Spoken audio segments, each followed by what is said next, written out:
Hello, welcome to this week's episode of Talking Skritt. I'm your host, John, better known as Dare on Yaxben. We have a fantastic show for you. Runes and sigils are becoming salvageable. A new PvP season is happening next week, and a new NCSoft quarterly report, and much more. But first, I'm going to introduce you to my fellow hosts. He is a moderator over at MMO Champion and host of Zero to Hero on this very channel, and also Vote to Kick, so definitely check those out on Wednesdays. With the sigil and rune changes, it has been something people have wanted, but is it good? Is it a good change or downright criminal? Say hello to Jay. People can get their sigils of nullification now because they've already confirmed that there's a recipe for that. So like there's nothing but up to this. Oh, nice. Fantastic. And we'll definitely talk all about it. And she's an editor at Guildmag and also writes for MMORPG.com and also her own site, MMORly.com. We are at full host force this week, but does she have a roar to match? Say hello to Robin. Roar! Oh, snap. And I guess I kind of spoiled it a little bit, but he streams over on Twitch where he answers the age-old question, where the heck have you been? Say hello to Age. I've been at work, so wait. I've been gone for 9 weeks, so I'm going to do this properly. Excuse me, one second. This. Okay. I approve. Finally, the age has come back to Talking Skritt. Yay! Now, the age has been gone for 9 weeks. He's missed out on so many various topics. Age, we need to... Whoa. You don't cut off Age. Dale, this mic is live. We are live on Twitch, live on Talking Skritt. Do you actually think that I'm not going to do this epic monologue about my return back? I'm sorry. It doesn't matter what you think, Dale. The only thing that matters is that the millions and millions of Aegis fans are glorious about the Aegis return back. And he's going to deliver the news the most electrifying way he knows how. If you smell what the age is cooking. Yay. Well, Wow. me. Oh, that was awesome. Yeah, That was worth it. All right. I feel sad for anybody who listens to this show but doesn't really watch it because they're going to be like, what is going on? Hashtag cringe. Whoa. Nothing in wrestling is cringe. Everything in wrestling is cringe. That was amazing. Yeah. And, I mean, I think this just showed that, Team Green Screen just went to Team Champions. Oh my God. Look, honestly, I'm not surprised that Deo has one. I didn't expect you to have one, Age. Yeah, that is Me surprising. neither. I was so happy when he did. Anyway. Woo. All right. Now I'm energized. This is best episode ever. We're wrapping it up here. We're not making it to 200. I'm We're sorry. I was like, we should just cannot- end it. It's been a good show. Y'all have fun. On the post show. Yeah. Good night, everybody. All right. Well, let us jump right into it. So this past week, we actually got some pretty exciting news. As I would say, almost as exciting as Age returning. Actually, less exciting now that I just saw that intro. I'm just saying. But this past week, we got a blog post talking about some changes to sigils and runes.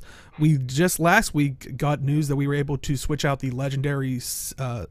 with legendary weapons, we were able to change out the sigils, but now there's even more news for all sigils and runes across the board. We will actually be able to salvage runes and sigils. I mean, we've been asking for this for how long? I mean, I'm actually slightly disappointed because that was kind of some of my passive gold income. Mm-hmm. I mean, I even actually guess one of the people who haven't been asking for it. I don't know. I guess I just assumed it's a thing. It's just a natural thing, I guess, over the years. I haven't been asking for it. I'm not going to complain about it, but Yeah, I know. But I'm happy about it because it annoyed me that like I would salvage all my gear and then I'd have all these runes and I'm like, oh, now I have to do something with these. Mm-hmm. Or I'm it's like easily you're annoyed. clearing out like a bunch of bags because Guild Wars 2 likes to be bags within bags within bags. So it's like, oh, all this gear, it's like salvage it, and it's like, let me open more bags. Oh, my inventory's full. What? I just runes. Right. And then I'm not near a merchant, so I'm like, do I really want to just walk over, like find a merchant? I'm like in the middle of like a map. It's like, or should I just like delete these out of my inventory? Like now it's just like I salvage everything. Why is my inventory full? Oh, Eyes of Cormyr. Yeah, I think most of my uses of the portable merchant was so that I could sell runes while I was out in the middle of nowhere. Yep. Yeah, it's chat's liking, cleans up inventory, or sitting on 30 stacks of unidentified gear just waiting. Awesome. Yeah, is stand farming. Yeah, all farming has now been better. Is going to be a little bit better across the board. Yeah. But when you salvage runes and sigils, you'll actually get special materials, lucent mote, and you'll get symbols from sigils and charms from runes. And so basically the salvage materials from runes and sigils can be refined by any crafting discipline to be used to craft runes and sigils. So, and like Jim said during his intro, they actually did a clarification on the forums stating that they do have one for the Rune of Nullification, which, if people don't know, is basically the rune that you need how many for? Like 20 something to get the the Envoy armor? Is that the correct name of it? Okay. Yep. I wasn't sure if it was an Envoy or no. Envoy is oh, that's the base. The second version of it. Oh, sorry. I forgot what it's called too. But the most recent armor that we got for the achievements in the most recent Living Story update. So, but yeah, that's been quite a big piece of contention because I think Requiem. Thank you, chat. I think it has been like upwards of like 12 apiece. I think I've seen it as low as like 8 or 9. So hopefully this, because I just remembered I wasn't here to talk about that. You've been here to talk about a lot of things. Just have a little notepad, and at the end of the show, we'll have Age's list of things. Age's corner. Age's aftermath. All right, I'll make that list in my head. Blackline salvage kits retain the functionality to extract upgrades, while other salvage kits will change to a chance to salvage runes and sigils. Like we said, many recipes now use the new materials to make runes and sigils, and they're also adding new ones. And like we said, the one that a lot of people were concerned about was the rune of, or the sigil. It's a sigil of nullification. Yeah, sigil. But yeah, they're removing the randomness in general in order to better evaluate and depend on an item's benefits. So they're changing some of the runes around, and for example, the Rune of Dwayna, the old one was basically you get healing, plus the healing, plus 2 regeneration duration, and then the 4 and 6 bonus was a chance to gain regeneration, but also increase in regeneration. But after using a healing skill, you and nearby allies gain regeneration. Well, the new one looks more like you're still going to get plus the healing and plus the regeneration. It doesn't look like... Actually, it looks like you're going to get a little more regeneration duration. But also the 6 bonus is going to be plus 10% maximum health, and regeneration you apply is 20% more effective. So that greatly changes that rune. That's if you want to play support. I don't know if you want to throw Ventari on a Revenant in PvP. That's the one you're going to use. Just here's bonus health and here's buffs to the primary form of healing you have. Yeah. I really like taking away the random factor. Well, not really a random factor. It's more like you're more control of what you can do with your rune. Well, Right. To be fair, and Zacharyox, you brought up that Wooden Potatoes didn't like the removal of the after getting struck. We don't know if those are going away. We just have this one. It got removed from Dwayna, the rune of Dwayna, but we don't know if it got removed from all the runes in general. Right. That 4-piece on the old one, 25% chance to gain regen when hit. Functionally, that was a 100% proc rate. The only thing that limited it was the cooldown reduction, or the internal cooldown on it. Yeah. Which was 45 seconds. And 10 seconds of regeneration every 45 seconds is not really... I mean, it's gotten replaced with 20% regen duration. Mm-hmm. Honestly, I'd say that's a bigger deal than 10 seconds of regen every 45 seconds. The other thing is, anything that equates to on struck, I would say the reason from a competitive standpoint that I wouldn't mind seeing them removed is there is no way in the game right now for us to know when that effect is up on a target. So there's nothing communicating to me that, like, okay, I am going to take a hit or some negative effect or give them some kind of buff when I hit them. Mm-hmm. So without that, it's kind of hard to keep those in the game and balanced when these runes are used in PvE and PvP. Right. Well, PvP does have rune split, I think. Or was it Sigil? Maybe they have specifics for both. Like, I don't think Lynx exists in PvE. Yeah, no, it doesn't. It's just it's very interesting how it's gonna work. I would honestly just go through the list and see, like, some of them, like, they seem legit, they seem okay. Some of them may have, like, contention with, but it's, in their eyes, it's all about having more control about what you do with your rune, I guess, and taking away that X factor. It's interesting that Wooden Potatoes is a little upset about the getting struck bit. Well, I mean, like I said, it's not. It doesn't exist. Like, it hasn't been removed from everything that we're aware of. Yeah. So, I mean, it's saying it's the vast majority, but it sounds like they're gonna hopefully leave us a couple of them, because I mean, it's not a bad mechanic to have on some rune sets, but right, it was probably just a bit overused because I feel like there were a lot of them with it. A lot of the vanilla or the core Guild Wars 2 runes had that on them. So I think there was a rune of the Spirit Rune of the Defender. If I'm not mistaken, you get Aegis when you're struck, I think, or something. No, it's when you heal. It's when you heal. Yeah, I don't think that one will be changing then. No, that's Defender, I think, came out with Heart of Thorns, I want to say. Yeah. So most of the Heart of Thorns and Path of Fire runes are much better designed in compared to the core Guild Wars 2 runes. Oh, and a Chrono one, apparently? Sigil changes. So that's weapons.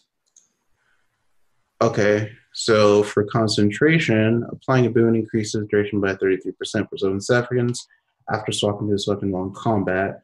And the new one is 10% flat boon duration. I can see why people are mad about that. That's 23% gone. Yeah. Well, I mean, and chat's saying, but there are other ways you can get that. Yeah. Well, that is it boon duration or is it concentration? Like, because depending on the mechanics of things, concentration, the stat, and increase in boon duration are still two separate things. So it says here, applying a boon increases its duration by 33%. So that's pretty much boon duration. So it's like kind of like the equivalent of concentration. Well, that's the thing. Is it equivalent? Or I'm talking about the new, like the flat plus 10% boon duration. It's the same. It's literally the same thing. It's just exactly, but it's just passive when you have the weapon equipped. Yeah. Whereas the old one, when you weapon swapped, you can actually for 7 seconds, you had a plus 33% boon duration buff. Yeah. But I'm talking about since they added the concentration change, it like concentration is a stat. Oh. Boon duration sits over here, concentration is here, and they both affect at the same time. Concentration affects the boon duration. Right. Yeah. But it's one of the things. It's okay. I'm really confused. Sorry. So as an like, why does it not say just plus X concentration? Why does it say plus 10% boon duration? So I'm saying it basically bypasses the scaling of concentration if it's just a flat buff, as opposed to just giving you concentration and letting the scaling on concentration act, which means you technically have two sources there as a multiplier on your boon duration. I think that's more of a design question.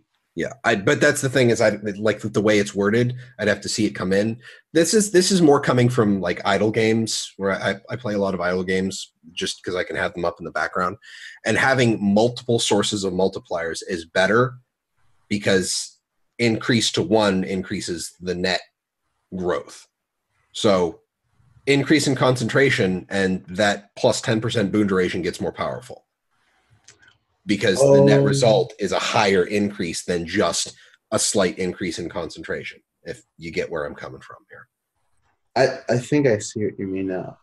I thought it was like you had concentration that gave you X amount of boon duration, and then you get plus 10 on top of that. Right, which I don't know the exact math behind it, but that flat plus 10% means that it bypasses any kind of diminishing return scaling that concentration stacking would get you. So the more concentration you have, the less boon duration you get as things scale up. Again, I'm not 100% sure because I haven't done any boon related builds recently. So that's basically when you have a crap ton of concentration, right? You need more and more to increase the value of boon duration you get, right? If this sigil is just a flat, here's another 10% on top of that. Like the more concentration you have, the more that plus 10% becomes worthwhile because that represents more and more concentration that you would need. No, that's not true. Oh, wait, no. Because concentration is just allowing is how is it linear scaling? Yeah, well, it's kind of like how precision works, right? If the more precision you have, the better crit chance you have. In terms of concentration, the more concentration you have, the more boon duration you have.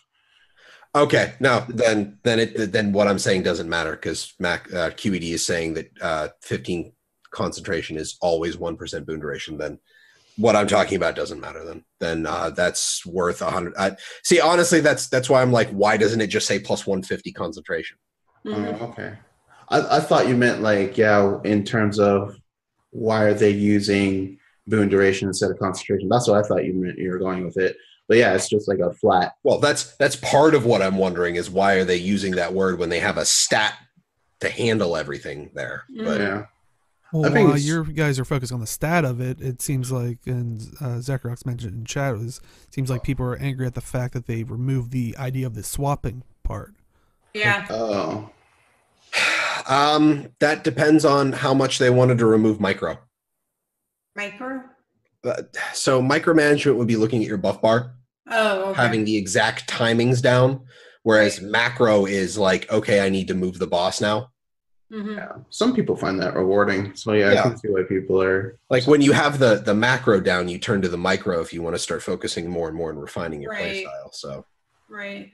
I was gonna say that does bring up a good point, and it's like, do you think that's another thing that is works against the, I guess, like values that Arena and Guild Wars 2 set forward, because they were very, at least at the beginning, very conscious about that. Of it's like, we don't want you to be staring at your bar. We want you to be looking at the screen. That's why it's so minimal and everything. But now that we've had raids, we had to kind of go back to a more Trinity-based structure. Whether I don't want to get into that stuff. Trinity. Yes, you do, Dan. No, I don't want to get into it today because we have plenty to talk about. But But it's just one of those other things that a lot of games do rely on. Is like you're saying, you do spend a lot of time looking at your bar or waiting for these certain things to go off of cooldown so you can utilize it. Whereas it seems like ArenaNet is trying to now remove that, and it's like, do you guys think that's a good or bad thing? I'm really well in terms of like Chronomancer, for example. I don't. If you're doing your rotation, you know what buffs you're putting out, or you should be putting out. And if you're not, then you're probably doing something wrong. But otherwise, you know, you don't really have to look at your buff bar. Like when I play Chrono, I would just take a glance, and if I have less than like 4 buffs going on, it's like I need to do rotations better. And then I see a bunch of things, and I'm like, okay, I'm probably good, and just continue my rotation. But I don't feel that need to like religiously look at my bar for buffs. I think it's more of a problem for the people who fall into the in-between category. So they're not totally bad players, but they're not like high-level players either. And they're trying to progress. Like when you're learning to play at a higher level, it's easy to get sucked into the staring at your bars to make sure everything is there because you're not confident in your ability or doing the fact that you're doing your rotations right and stuff. And I think that's the area where it gets to be a real problem. Yeah, like there's the transition from the middle point for skill mastery on any kind of game tends to be the point where you see the most fall off. So, right.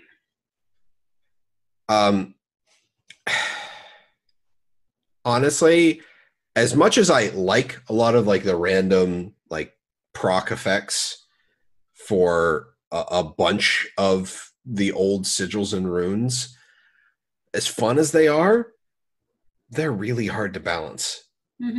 Like it is really hard to balance on random effects, and also that's why you see like what was it? What was the one? There's the one engineer trait where when you get every so often when you get a Condi, it's just immediately swapped to a boon. That used to be like a 2% proc rate. And then that's really garbage. Like it was a super low proc rate, but then they just moved it to 100% proc rate with a timer on it. So that's one of those things where then they can say, well, we know the proc rate 100% of the time. When you are in combat, it will proc every X seconds. So like when I said, you know, that Rune of Dwayna earlier, that 25% chance to proc regen every 45 seconds, it's functionally 100% chance with a 45-second cooldown. Right.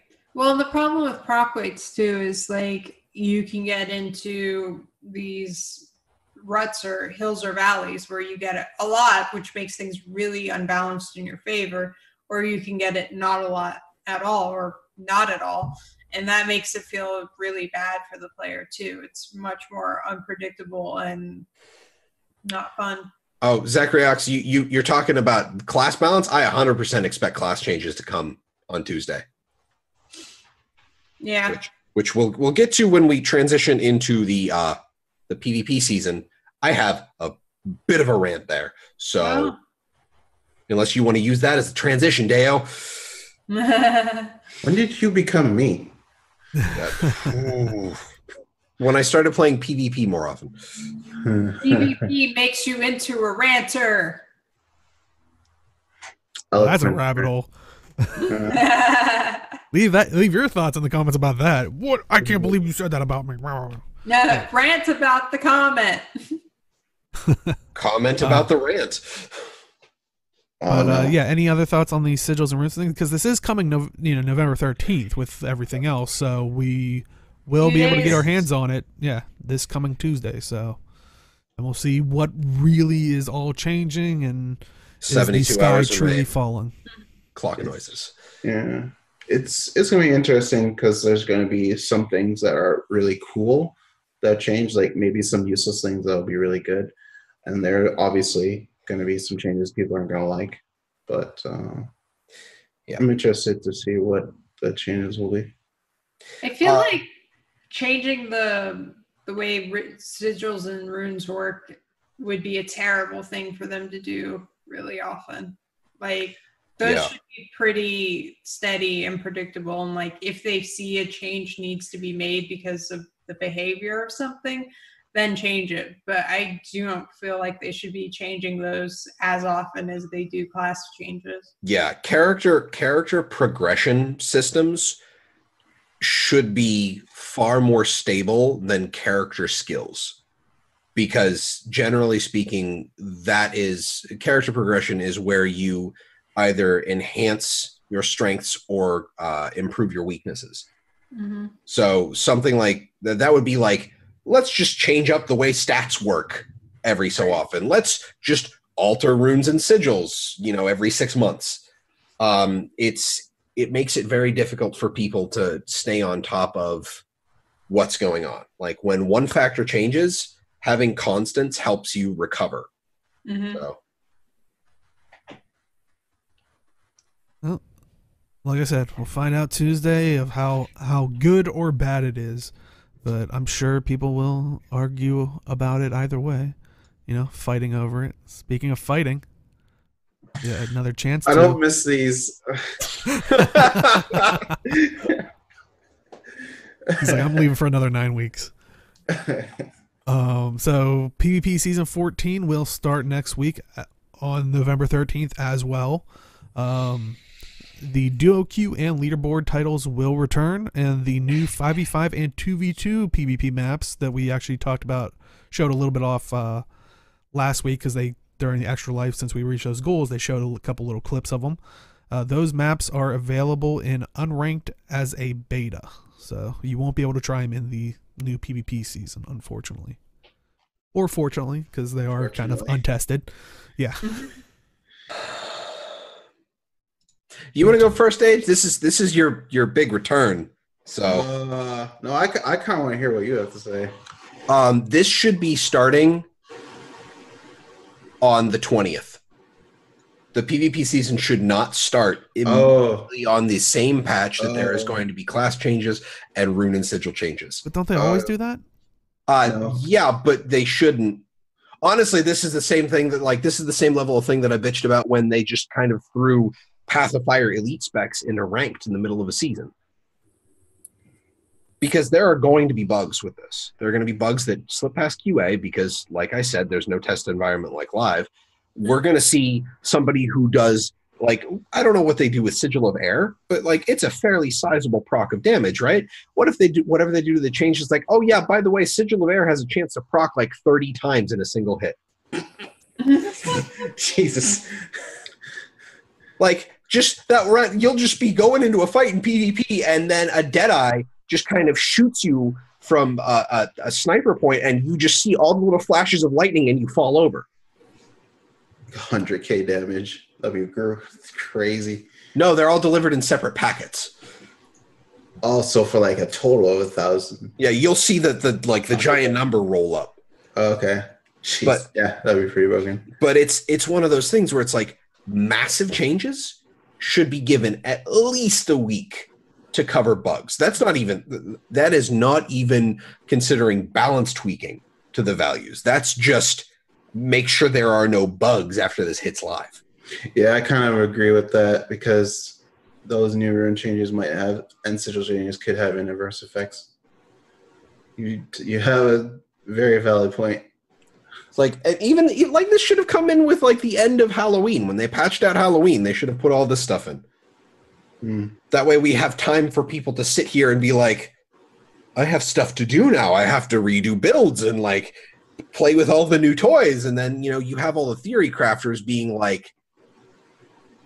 doing all their theory crafty shit, because, good on all of you, because Jesus, that's a lot of math I like math, but QED, that website you guys put together, that's nuts, dude. The calculator, I do not envy you having to rewrite the calculator to figure out all the shit that needs to be done. Fun times. Actually, experimenting with that's sorry for another time. But on top of this, I think, QED said that there's going to be some utilities changes as well. there's class changes on top of this, and you're doing player character progression systems and class changes and starting a new ranked season on the exact same patch. Again, another vector for bugs. So,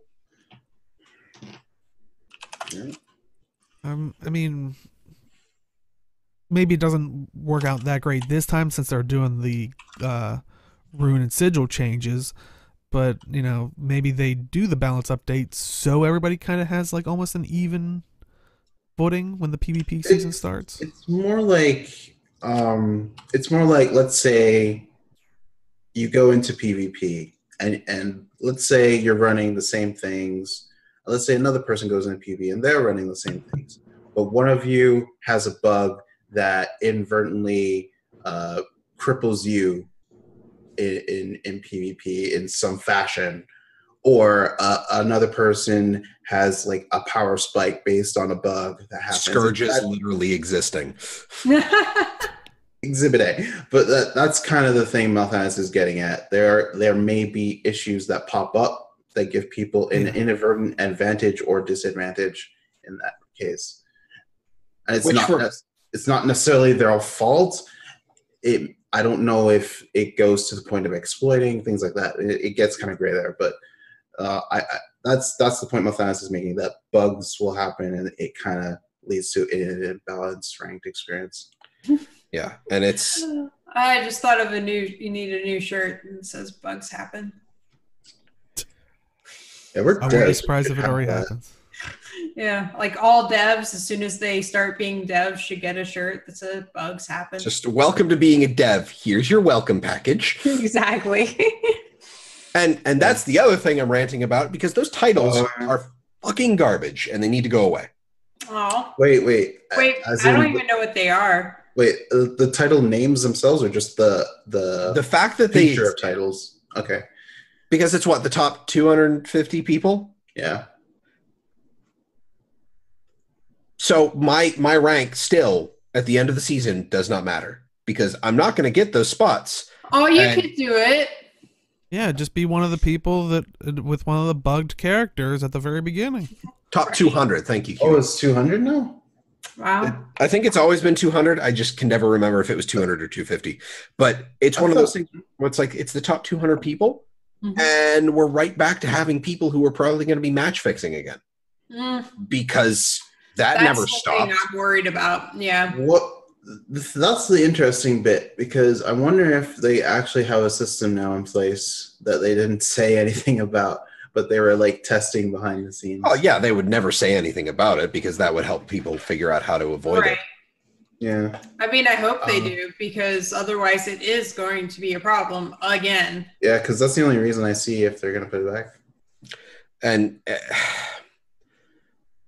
I've said it before. I had that big long Twitter rant.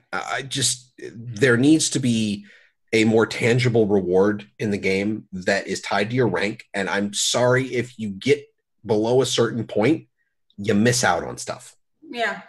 Like maybe it rotates out. So in order for you to get like a thing that you wanted for a season and you miss it, you have to play the game like a year and a half later. But like, that's kind of the point of ranked systems, is to have something to show for it. Right. There's something you go for. The crown things are garbage. I'm sorry. I shouldn't say that. I think the crown things are garbage. People who like their particle effects, more power to you. That's great. That, and they're only for automated tournament stuff. What's that? It's like looking in a mirror. It's like a mirror from 2 years ago. Poor age. You're not about that life anymore, man. No, it's the only reason I'm kind of angry about it is more the fact that there have been so many PvP systems before this ranked system in Guild Wars 2 that like figured it out. The systems are figured out elsewhere. And yeah, easy access to tournament LFG. It's like, yeah, what's your rank? And then, you know, you can get into a tournament team, but that's I mean, that's one way to do it, but that's it. And then you have to win the tournament on top of that. But all of these ranked systems are figured out. Like, it's solved. This is not a new issue for PvP in video games. No game has ever had to deal with this before. It's totally new. Also, there can't be PvP mount skins because PvP is an expansion agnostic system. Yep. So we have the glider. Yeah, that's what I was about to say. That's the legendary fair. back piece. Well, that was added in with Heart of Thorns, so. But I don't know how to- that's the weird thing is that still gives you a back piece. Whether I you guess have Heart of that's Thorns kind or of not. the trade-off. Yeah. And then you unlock it on your account, so if you ever do buy Heart of Thorns, you have it. Yeah. Mm-hmm. So maybe if you win, it gives you the mount skin, but if you don't have POF, you get an emote that you can just be like / beetle, and it'll be like that thing. just like the / rank. You get your rank thing there. I don't know. But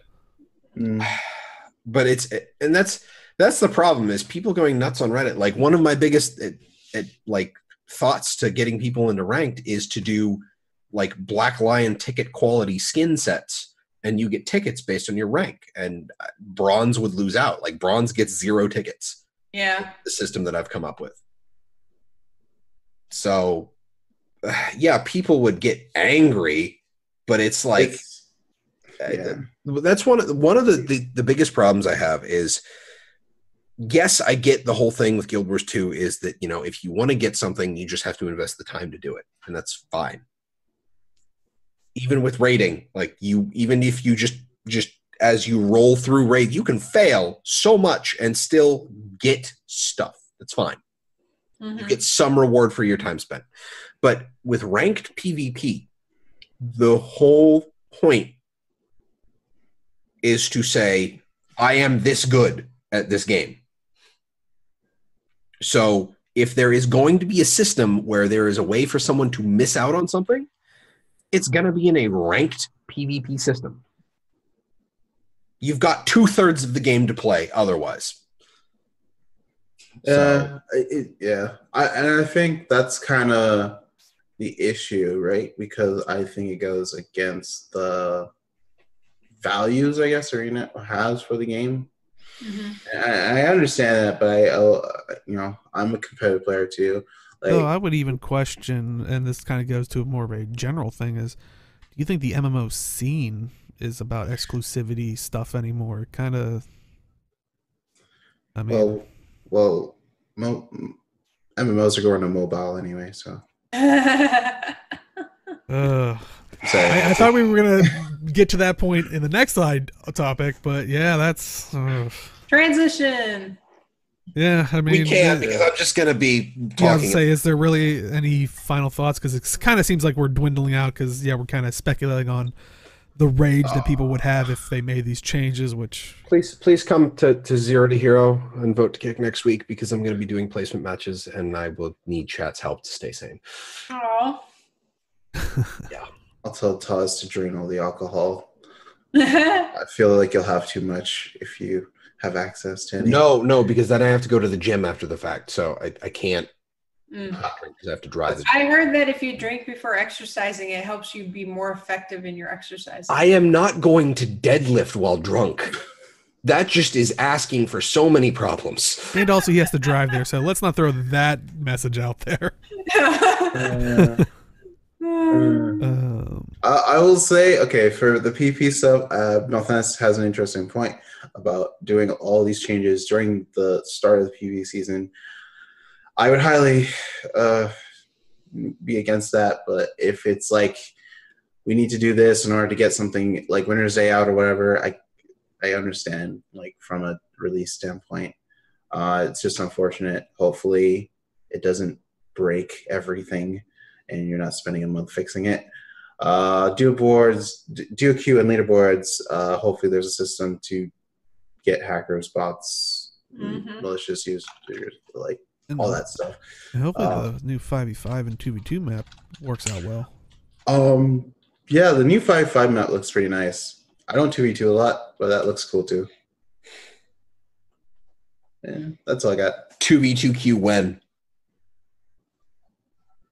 That's a good question. I don't know if they'll ever do it.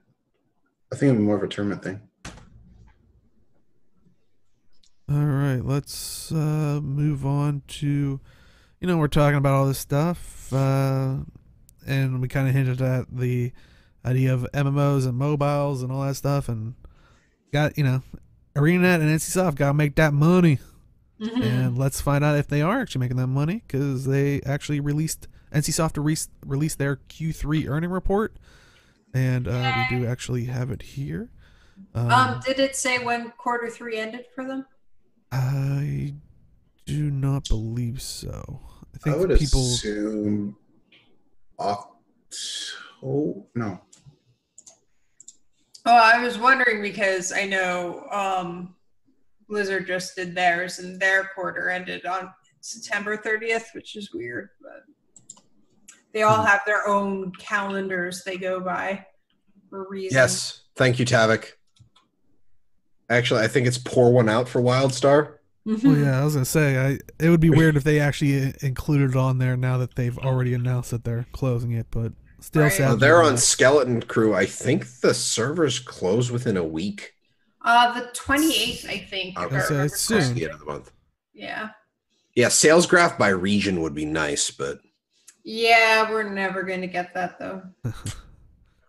Yeah. They deliberately They should make them like this. That's why they split them up. That's why it's. Yep. that's why they're not all scaled the same. Yep. Well, no, that's why they split it up for that reason. Yeah. But yeah, because it does look. It's like, oh, look, these games are doing so much better than mobile. Then you look at the actual numbers. Yeah. Right. Yeah. Right. Let's not get into mobile games and the monetization therein, because then I'll just be here ranting for the entire night. Well, I mean, we're gonna probably talk a little bit about it just because it seems like NCSoft, as they released it, they did say Guild Wars 2 exhibit still a quite strong performance, and I think some people were saying this is one of the better quarters outside of an expansion. Like, Yeah. Yeah. and we've really only had like the living story stuff. So I mean, awesome Yeah. job with that. I mean, It's all that marketing paid off, I guess, with the Griffin and the Jackal and all that stuff. and a lot of people were wondering if it also had to do with the bless you G's, the Oh, The, yeah, that's true. what was also the other one that's closing or having issues or closing down is what is it? It's An MMO? yeah, is it Black Desert Online is having some issues, or they're closing some of their Oh, servers or no, something?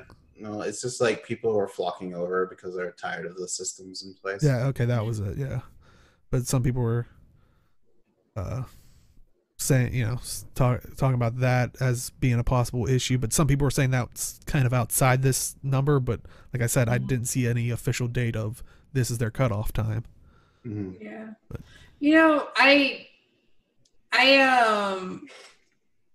it still always amazes me, and I don't understand, but how does Lineage continue to make so much more than Lineage 2? Like, Sunken cost fallacy. really? Good game. I mean, people are hungering for World of Warcraft Classic so much that they're making it. Let's not get there. Well, I'm just saying, people have that nostalgia feel to it, and I mean, a lot of people, and that kind of happened with EQ and EQ2. I mean, a lot of people didn't make that transition because, like Is Jim that was what saying, happened to EQ next? They were like, oh, people don't want the next thing. We'll just keep it old. I think that was just so far gone. Don't you dare do that to me. I will defend that to the very end.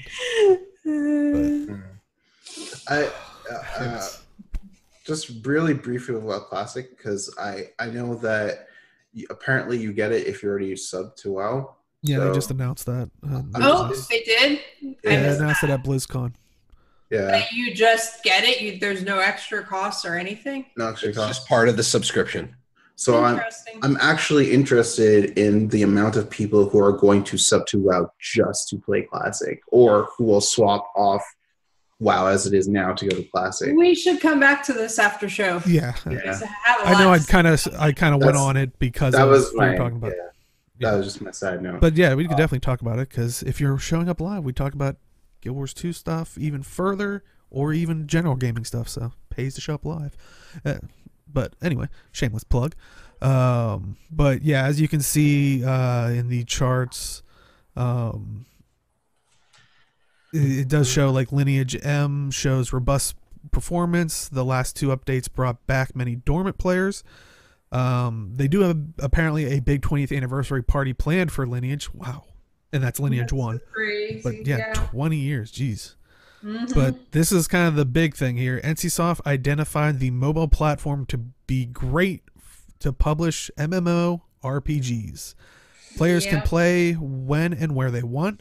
2019 will bring several new mobile games with well-known IPs like Lineage 2 Mobile.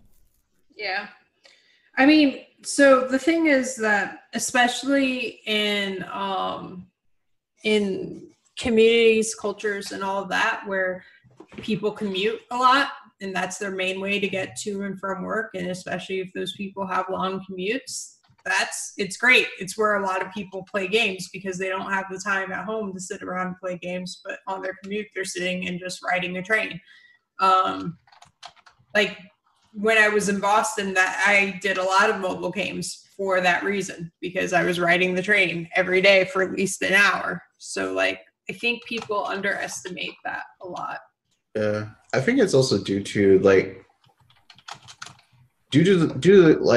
in specifically, I'll target Asia. It's Asian culture kind of facilitates mobile gaming to that degree, just with the commutes and all Because they that. actually have public transportation. It's really good. Really good, really terrible, depends on your perspective, but there's a lot of it. Yeah, it's better than mine. I mean, really terrible because it tends to be very, very, very crowded. Yeah. So In that respect, yeah. Yeah. But it's I'm gonna save that thought for after show. But basically, it's those people who are generating a lot of these sales in terms of, where if you look as an NA, I'm pretty sure there's a ton of people who play mobile games, but not as preferences to console or PC. It's because I would disagree because the Okay. barrier to entry for mobile games is much lower. Like pretty much everybody has a phone. in terms of, I'll retract that. I'll say in terms of people who classify themselves as gamers. All right, yeah. Yeah, people who classify themselves as gamers, I would say, are less likely to play mobiles, but more people in general, in the general population, I think play mobile games of all types than the other ones, because you don't have to get a special computer. You don't have to get a special game console. You can just use your phone that you have already. I'm just real quick. I was just wondering, Go ahead. do you guys play mobile games? I do. Yep. I have my phone mobile games. I have a 3DS. I have Wait, does Solitaire No, count? in terms of your phone, and Yeah, I play them on my phone. Okay. Does Solitaire count? Yes, it's a game. All It right, is then technically a game. I am a hardcore mobile gamer, man. 30 Meaning that hours Solitaire. a day on that Solitaire. Yeah. Okay. The Sorry, my number of hours I have logged on Summoner's War, Bog Otter has a guild. The Ottoman Empire is in this mobile game. I'm part of the guild. The reason I dig it is because theory crafting. There's numbers. You have to hit stat checks and stuff. I have Sudoku on my cell phone. I play that, Momo. It's just I am not going to knock people. Like, there's this crowd of people that say gaming on your phone is not real gaming. Right. And that's wrong. Are you playing a video game on your phone? Then you are gaming. Yep. There's no such thing as a not real game. It's a video game. Just accept that. Mm-hmm. The problem I have with the mobile platform is the monetization schemes. Because for whatever reason, this is where the worst of the worst monetization exists. Mhm. And I cannot help but think that the explosion of mobile monetization into classic game spheres, see EA's Star Wars Battlefront 2 debacle. Oh, Right. it's gonna be the next bubble to burst for gaming. It's Yeah. gonna be Yeah. the Like Yeah. it's gonna be Zachary Ox, like the Diablo Immortal thing. I don't think Diablo fans would have had any problem with like, here's a mobile game. By the way, we're officially announcing that Diablo 4 is a thing. We have nothing to show for it, but here is recognition. Most people are probably just annoyed that like they're seeing a Chinese company that has multiple effective Diablo clones that are monetized to hell and back are now officially making a Diablo game that Yeah. is probably going to be monetized to hell and back. So I understand people making that assumption, but I don't think we can make that assumption. I can see, I'm not going to say it's an assumption, it's a worry. Speculation. Mhm. Yeah, I would put that very solidly in the worry camp for me. well. And I was gonna especially- say there's been more of an update going back to how Blizzard had their earnings report. So did Activision, but that's something we could actually talk about after show because that's. like, But it's along the same lines of a lot of companies are putting more value into the mobile platform, just like NCSoft is kind of Yeah. identifying here. well, that Yeah. one of the bigger problems is just like, here's a pop-up. Yeah, it's $1 for this little booster pack. I'll press that button. But the thing is, it works, right? It works. That's why people are making these games. That's why they're Right. Oh generating yes, revenue, and that's why I mean, yeah. people. That's why gaming companies want to invest more in mobile. Yep. So It's an easier way to make money. yeah. yeah. I mean, if you look at the chart here, it's like if you actually look at the numbers and not just the graphs, because it's like, oh, mobile's not doing as well compared to Lineage and Lineage 2. But if you look at the numbers, geez, they're. No thing is even close to that. Yeah, I was gonna say, I think if you add them all up, I thought someone said it in actually comments saying that it doesn't even match the mobile earnings that they made. Mhm. So it's like, yeah, it's pretty lucrative, for better or for worse.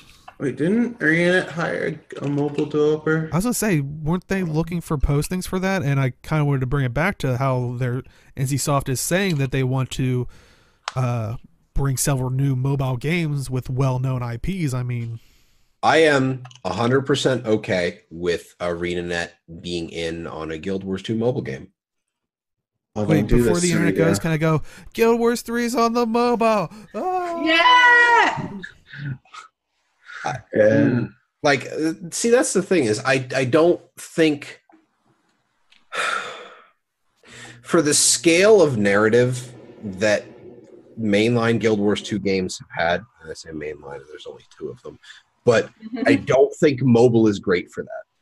Yeah, it'd have to be a different kind of game, I think. Like side story stuff, like fleshing out other characters is like, what was Jenna's life like before like the dragons came back? Mm. Like, wasn't she on the run when she was younger or something? Like, or was she always just in Divinity's Reach, safe with guards and shit? I don't know. I can't have remember. like no idea of how old she actually is. Yeah, but and then Zachary X brings up a good point. I think if we're like, yeah, mainline Guild Wars 3 sequel, another mainline game, PC to mobile exclusively, we'd see a lot of a similar reaction to Immortal. Yeah. Yeah. I don't know if I would play it because I'm not a mobile gamer. The only game I've ever played on mobile was Pokemon Go for a little bit. For a little bit. Yeah, me too. Yeah, so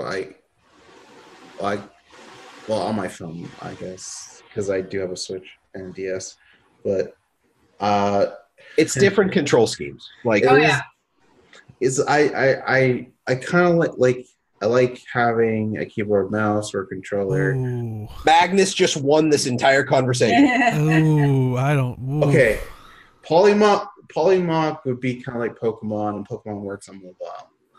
Yeah. Yeah, but ooh, a lot of people have been waiting for Polymorph in Guild Wars 2 in some form or fashion. I don't care. I'd be like, all right, cool. I'll take it.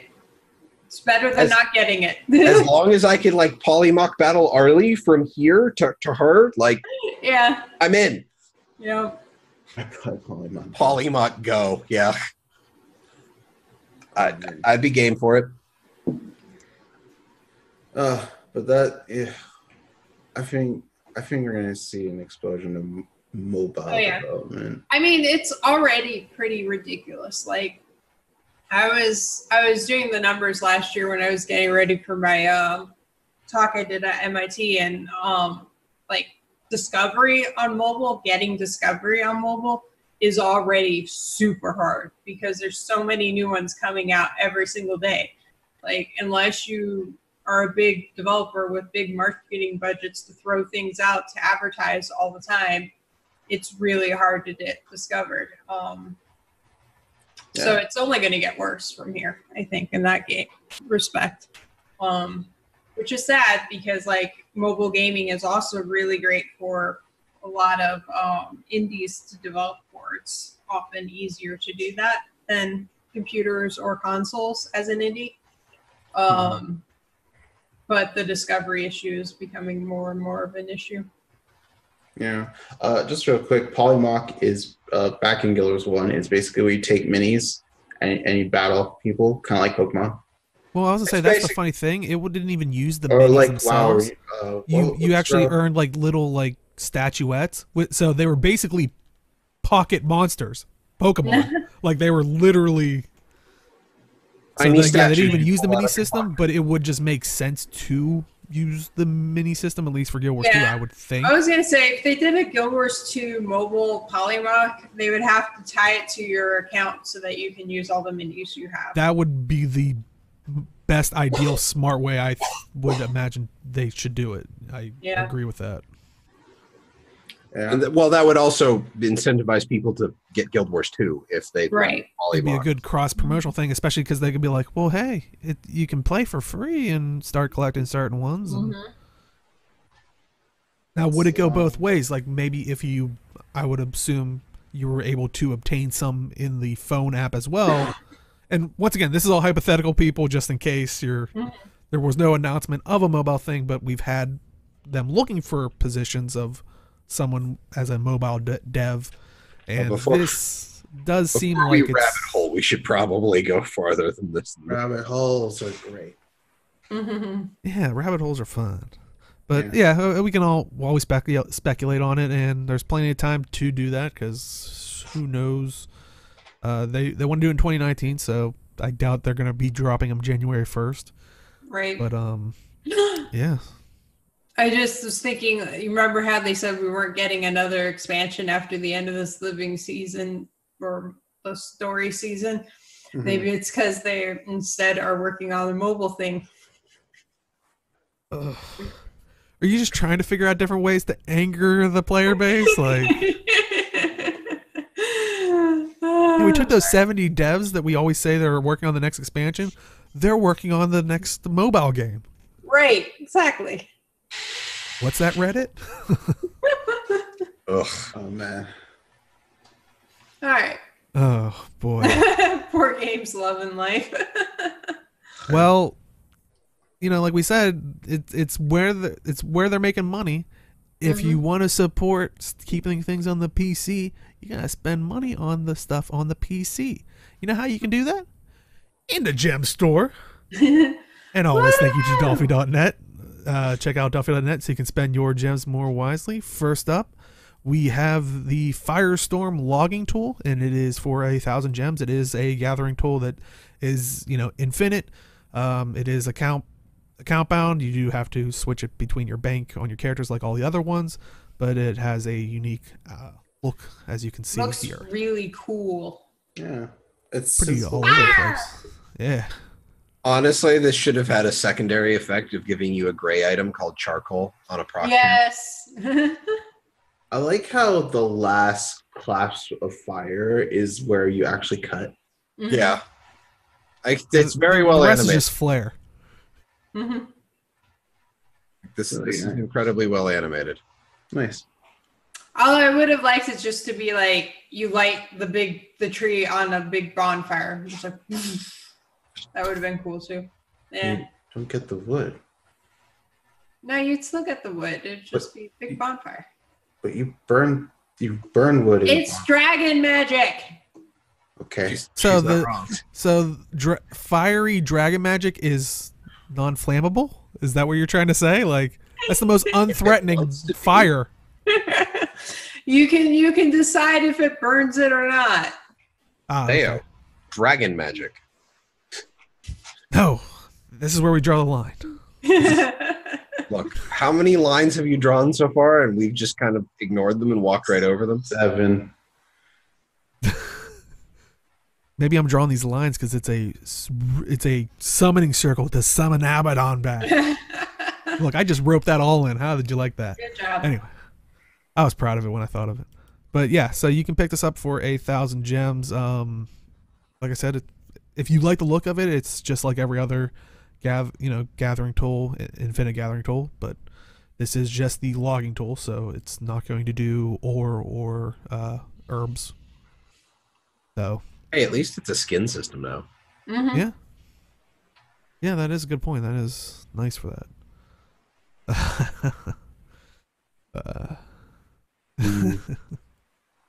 But also some returning items. So that was the only new thing we got this week, but some returning items.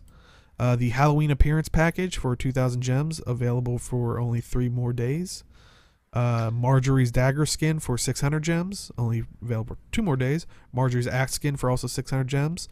Casimir's staff skin for 600. The storm bow, once again, for 600. Amethyst Aegis for 600.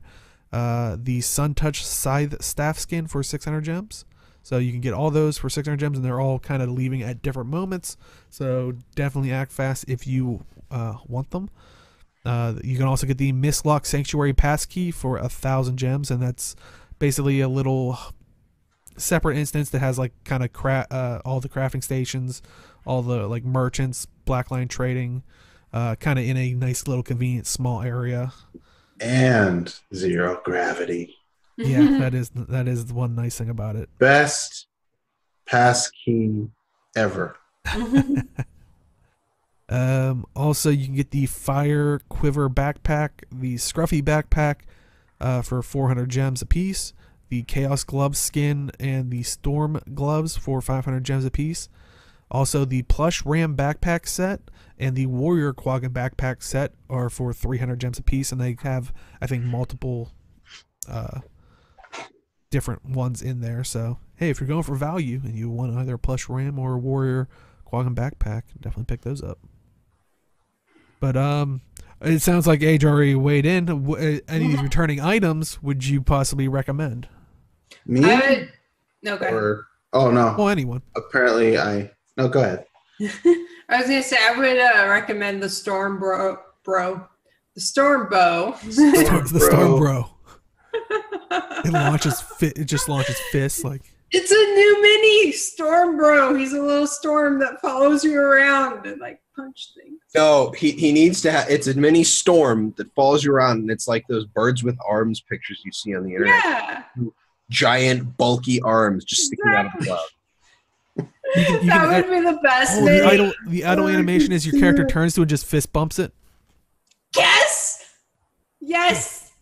Okay, we need that mini. There you go, First. Rune.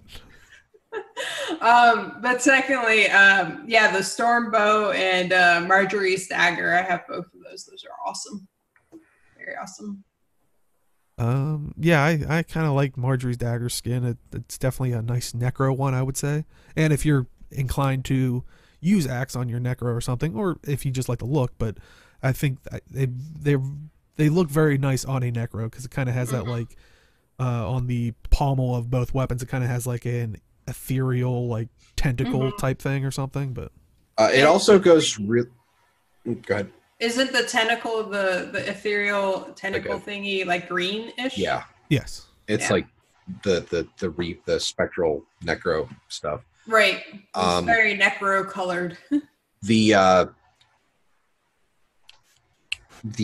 axe goes really well with the focus you get out of the Nightmare Tower fractal. So that if you go axe focus on your necro, that's a really good combo. Age, do you have any other recommendations? I know you already weighed in on the Oh, yeah. passkey. If your guild is one player, Stormbow, Amethyst Aegis, Suntouch Sights, make some chaos gloves. Pretty much. Yeah, the Chaos Gloves are like a quintessential. I was there in Guild Wars 1. I am awesome. So Yeah, they should retroactively give that to us. Look, you already got the Hall of Monuments. Come on. That's true. But yeah, I so still you can need to go definitely back and play that because I need the greatsword skin for my Reaper. I need to go back and play it so I can get all the pets. Got to prepare Polymorph. for Polymorph on mobile. Polymorph Go. Yeah. And I know some people just came in. That's a joke. It's not a thing. Don't worry. If you're troubled by that. I'll let them post on Reddit first. Then you can tell them it was a joke. Let's not enrage the internet, Arlie.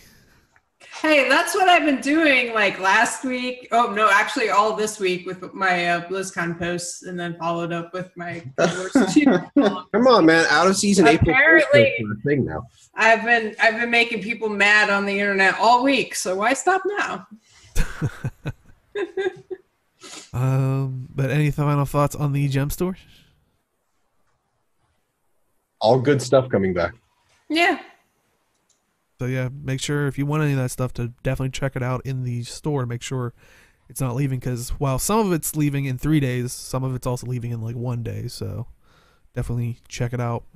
And if you're watching live, if you're watching this on YouTube or wherever tomorrow, well, today for you, but it might be gone by the time you get to this. So, but yeah, last up we have Community Corner. And all the stuff, all the cool things that are happening around the Guild Wars 2 community in general. So this week we have another video from Games Love and Life, Monica, who's in chat. She brought out another episode of Vigil Sisters, episode 78. Wow. And it was titled OG Reaper Skills, but it's a kind of playthrough of the right now it's just the core main story. I don't know if they have plans to continue throughout all of them, but it seems possibly likely. But she does that with also Feyre, and I think in this episode they actually progress through one of the personal stories. I don't want to like spoil anything, but they do have to make a choice at the end, and which one will they pick? How are they going to fight Zaitan? The first one. The first one. Yes. Uh-oh. No, the other one. If I'm thinking of the right part of the story first. Okay, so yeah, and exclusive from Games Love and Life herself, she did say that they are planning on going through season 2 and Hot. Oh, nice. And all that. So cool. Can't wait to see more of how the Vigil Sisters progress. But definitely check it out. Actually, before I forget, let me throw it in chat. And if you are watching this on YouTube, it should be in the description. But so yeah, definitely check that out. Also, nice little reminder, the Guild Mag Annual is they're still taking you can still pre-order your copy, and it is to help support World Child Cancer.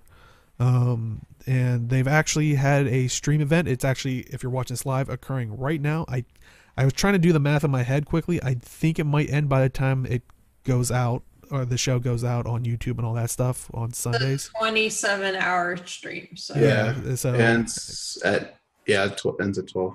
okay, so That's legit when we put it. yep. So that's why it pays to show up live. But I think we teased it last week that a certain someone was going to be streaming during their streaming event, which that person was Age, making his miraculous return to everything, being super busy this weekend apparently. I have been. I'm really tired. But Yeah. yeah, it's all to support the Guild Mag Annual. It's a nice pretty solid magazine, like high quality, and like we tried to warn people, don't wait to see if they have extras. They only make the amount that they receive orders for. They do release the article or the kind of thing, and here I'll since Age has previous years, we'll do a close up so you kind of see. Hopefully, maybe that'll help show a little bit of the quality. Like I said, this is as much as we can do without literally sending you one, which, you know. Right. It's a high quality magazine, and the pre-orders are up until December 4th. I just checked the website for that because I need to order one this year because I missed out last year. And I believe they have this one in particular, last year's. I think they saw some copies, so you might be able to snag one for yourself if you want. I think there were a couple left over that were. I think he said the reason that he has them is they were misprints, so they had I see. flaws here and there. And last I heard, he hadn't decided like if he was going to make them available or not. Okay. Yeah. So the big thing is don't rely on that. Don't rely on that, but they may have them. Mm-hmm. I actually wrote an article in this one. Oh, cool. Yeah. I believe they do ship internationally. Yeah, they do. They do. Yeah. And just in case, let me throw the link in there for people. And once again, it'll always be in the description if you're watching on YouTube. Yeah, but I just finished editing like 4 articles for it this past week too. So. Oh, nice. Yeah. Any scoops? No, I'm kidding. Nope. They're good though. Like I can't wait for everybody to see them. They're really awesome. Look, Tell me if you edited teapots. No. Look, if she was in danger of saying something that she shouldn't have, she wouldn't be on the show today. Right. Yes. But I do kind of want to, give them a shout out, and also as well as all the people that have been ordering, because over the past week, the actual charity, World Child Cancer Charity, actually sent out a tweet saying how they're super happy, like so many people are supporting it, and also kind of plugging the event that is occurring this weekend. So kudos to everybody at Guild Mag, and also awesome job to everybody that signed on to stream through it this weekend, and also all the people that are buying this very high quality magazine for such a great cause, great cause. Because I think we said it in the past weeks, this isn't, they're not making a profit. This is basically the cost of the magazine, to print it and kind of ship it. That and the rest goes to charity. Like that's, yeah.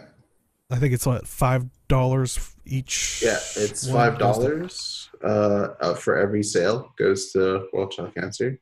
Yep. And you could pre-order till December 4th. So that's getting ever closer, so definitely make sure to check that out. Yeah, and they ship in early December, if I recall correctly. Any other thoughts on the Guild Mag Annual? No. Yes. Go ahead. Dream event is also being hosted by Guild Wars 2, so you can watch there too. Mm-hmm. There you go. Also, little reminder, the MightyTeapot Amateur Rating Party, the qualifiers are actually going to be tomorrow, the 11th, and so basically everything's settled, so I doubt you can submit for another yeah, but it's a lot of teams going in. Yeah, well, I mean, the 16 teams with first round being qualified for prizes. I mean, if you make it through that, you're already getting something. So, you're going to see a lot of cutthroat, trying to win so you can get something out of it. But yeah, it's over 20,000 gold pot. It has elitist rating party people and also non-elitist rating party competitors. So it's definitely going to be interesting to see. Oh, this is going to be interesting. Yeah, it has salt. It has day 2 and 3 are going to be after the patch. Oh. Yeah, that could change up things pretty much. Oh, well, at least they have a little bit of buffer time. Gold, not 20k gold. Mm. Oh, I guess it went up. Okay, our apologies. So 60. Well, it says over 20k, so technically. That is correct. Yes. Oh, yeah. If I didn't say over 20K, I do apologize, but we're still right. Still technically correct. It says it's over 9,000. It's over 8,000. Anyway. We'll put over 60K in the thing. There you go. That's crazy. That's a lot of gold. Yeah. So, good luck to everybody, going out for that, and, make sure to check it out. And it's going to be on Teapot's channel. So, yeah. Definitely check it out tomorrow. And if you're watching this on YouTube, it will be today. But yeah, that looks like that is it for this week. And Jim, where can they find you? I'm going to be found on Twitter at MalthianusMMO. You can also find me here on Wednesdays at 7 p.m. Eastern Standard Time for Vote to Kick. Then I don't have a guest lined up for this week yet. I have to talk to some people, but go vote on last week on our YouTube channel. It's me and Anthony Rigucci talking about clouds versus physical copy of video games. So, and it was that's a good one. It was a lot of it was very similar to my position with you on loot boxes, but for both of us, we were both arguing each other's point at some point in time during the show. So Nice. That'll be fun. And then please, I beg you, somebody come out to this Wednesday for vote for Zero to Hero, because I'm going to need support through placements. I will. Well, make sure you can try to get out there to help Jim this Wednesday, because yeah, it's gonna be interesting to say the least. Look, you already got one. AFK Queen says she'll come out. So thank you, I appreciate it. All right, and Age, where can they find you? You could find me on Twitch, Twitter, and YouTube at Age Night Road. I have not been streaming for the past 2 months. I streamed today. I'll start picking up slowly. I still have a project ongoing, but I'll be able to do Talking Skritt now since we got the majority of it done. And yeah, I'll be laying the smack down on roaming. I can't say it because I want to keep it PG, but yeah, Candy Bottoms. Oh my god. But yeah, I'll be back to streaming, roaming, and having some fun. And we'll see what else we come up with. Sounds like a plan. And Robin, where can they find you? They can find me on Twitch and Twitter at Arlie82 and various other places. Loads of other places. Your Instagram, or it's Instagram, right? Right, yeah. Okay, I wasn't sure what social media. I forgot what one it was. Yep, it's Instagram. All right, so definitely check that out as well. It's Arlie82 as well, correct? Yep. All right. Arlie82 for everything. There you go. And that's not stone on me. There we go. I'm losing it. And you can find me at simply_Deo on Twitch and Twitter. And this past week was played a little bit. Was it this week? I played a little bit of D3, but I was kind of gearing up for Warframe. Tried their new update for Fortuna. It was definitely fun. A lot of together. Yeah, buddy. A lot of hoverboarding. Was definitely fun to do. Oh, see, AFK Queen knows what I did better than I did. So yeah, it was Warframe and D3. So, but yeah, if you are popping at the very end, do stick around. We do an after show where we kind of talk about even more Guild Wars 2 stuff or gaming in general, wherever the viewers want to take it. But yeah, we do highlight this on Twitch. We usually highlight it within the evening after the show, so you can watch it there. If you do prefer YouTube, we put it up on Sundays at noon Eastern, 9 a.m. Pacific, and that's at youtube.com/MAAD Realms. That's 2 A's in the MAAD. And like I said, you can watch it on Twitch, twitch.tv/MAAD Realms, 2 A's in the MAAD. If you do want to find all this stuff in one location, you can go to our website, maadrealms.com, and that's 2 A's in the MAAD. And that is also the only place you can get the audio-only version of this podcast, because I know so many people have asked for it, so we, tried to accomplish that. And so, it is there for your listening pleasure. But, I mean, come on, with that intro earlier, you definitely got to tune in to watch it visually. I mean, that was something else. But yeah, I think that is it for this week, and we'll see everybody next time. Hopefully your characters don't break too much in the balance and sigil update. But we'll see you guys in the game. Good night, everybody. All right.